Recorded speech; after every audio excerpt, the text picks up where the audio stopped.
పెద్ద పెద్ద వాళ్ళు ఎలా ఉన్నారో సాక్ష్యాధారాలతో కూడా మీకు బయటకు వస్తున్నాయి. నిజంగా ఎంత సిగ్గుచేటంటే ఈరోజు ఈ మొలకల చెరువులో బయటపడ్డ కల్తీ మద్యం స్కామ్ చూస్తే ఈ టీడీపీ నాయకులు అనేవాళ్ళు డెకాయిట్ల కన్నా బందిపోట్ల కన్నా ఎంత ఘోరంగా తయారయ్యారో మనకు అర్థమవుతుంది.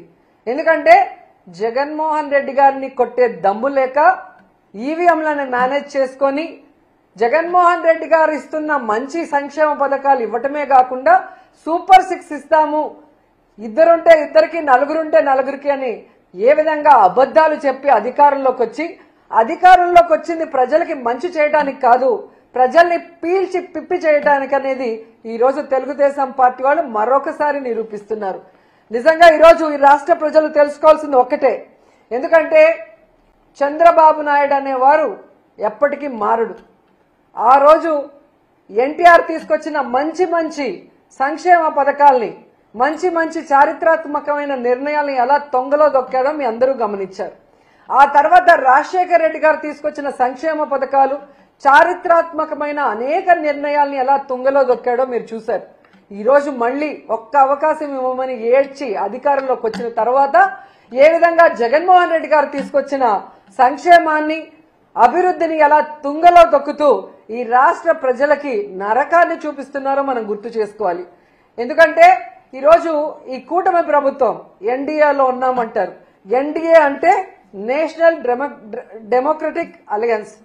మామూలుగా ఎన్డీఏ అంటే నేషనల్ డెమోక్రటిక్ అలయన్స్ అంటారు.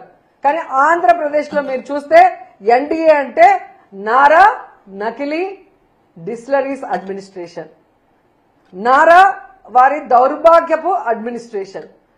ప్రజల్ని దోచుకోవడానికి, రాష్ట్రాన్ని దోచుకోవడానికే ఈ నారా వారి కూటమి ఏ విధంగా పని చేస్తుందో మనం అందరం కూడా ఒకసారి గమనించాలి. ఎందుకంటే ఈరోజు ఈ కల్తీ సారాన్ని తయారు చేసేది ఎవరు, దీన్ని బెల్ట్ షాపులు, బార్లు, పర్మిట్ల రూమ్ ద్వారా ప్రజల వద్దకు చేరుస్తుంది ఎవరు, దీనివల్ల ప్రజల ప్రాణాలు తీస్తుంది ఎవరు అంటే పై నుంచి కింద వరకు మొత్తం తెలుగుదేశం పార్టీకి సంబంధించిన నాయకులు అనేది స్పష్టంగా మనకు ఈరోజు సాక్ష్యాధారాలతో కూడా దొరికిపోయింది. ఎందుకంటే ఈరోజు ఏ జిల్లాలో చూసినా మన మొలకల్ల చెరువు నుంచి చంద్రబాబు నాయుడు గారి ఇంటి వరకు మీరు చూస్తే ఫ్యాక్టరీలు ఏ విధంగా పుట్టుకొచ్చాయి. ప్రభుత్వ సపోర్ట్ లేకుండానే ఫ్యాక్టరీలు పుట్టుకొస్తాయా? ఒక ఫ్యాక్టరీ కట్టాలంటే రాత్రికి రాత్రి కట్టే పరిస్థితి కాదు. మరి ఈరోజు రాష్ట్రం అంతా ఫ్యాక్టరీలు పెట్టడమే కాకుండా ఈ కల్తీ మద్యాన్ని ఏ విధంగా చాలా ప్లాంట్ గా ఒరిజినల్ బాటిల్స్, ఆ సీల్స్, ఆ స్టిక్కర్లు ఎక్కడి నుంచి తెచ్చారో నిజంగా వీళ్ళు చేసే ఎదవ పనిని కూడా అంత పర్ఫెక్ట్ గా చేసి ఈరోజు ప్రజల జీవితాలు తీసుకుంటూ, ముఖ్యంగా ఈ కల్తీ మద్యంతో మహిళల పసుపు కుంకాలు చెరిమేస్తూ వాళ్ళ మంగళసూత్రాలని మట్టిలో తొక్కేస్తూ సిగ్గు లేకుండా మళ్ళీ చంద్రబాబు నాయుడు గారు ఈరోజు డైవర్షన్ పాలిటిక్స్ కి ఎలా తెరలేపారో మీ అందరూ కూడా చూడాలి. ఎందుకంటే ఈయన మొదటి నుంచి కూడా మహిళా ద్రోహే. మహిళ అంటే గౌరవం లేదు, కోడలు మగపిల్లాని కంటే అత్త సంతోషించదా అని ఆడదాని పుట్టుకనే ఈయన అపహాస్యం చేసిన వ్యక్తి. మరి ఆడవాళ్ళ మానవ ప్రాణాలకు ఏం వాల్యూ ఇస్తారో మనం అర్థం చేసుకోవచ్చు. ఈ చంద్రబాబు నాయుడు కూటమి ప్రభుత్వం అధికారంలోకి వచ్చాకే ఈ కల్తీ మద్యం గాని, ఈ గంజాయి గాని, డ్రగ్స్ గాని ఏ విధంగా విచ్చలవిడిగా పెరిగిపోయినాయి. వీటి వల్ల మహిళల మాన ప్రాణాలకి ఏ విధంగా హాని కలుగుతుంది.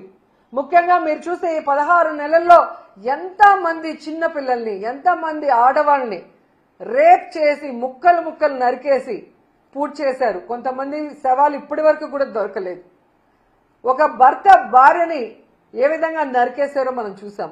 ఒక కొడుకు తాగేసి తల్లిని ఎలా నరికేశాడో మనం చూస్తున్నాం.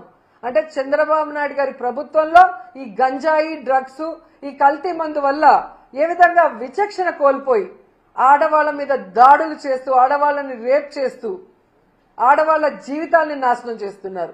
అలా కాకుండా ఈ మద్యం తాగిన వాళ్ళు ఎంతమంది చనిపోతున్నారు, దానివల్ల ఎంతమంది కుటుంబాలు రోడ్డు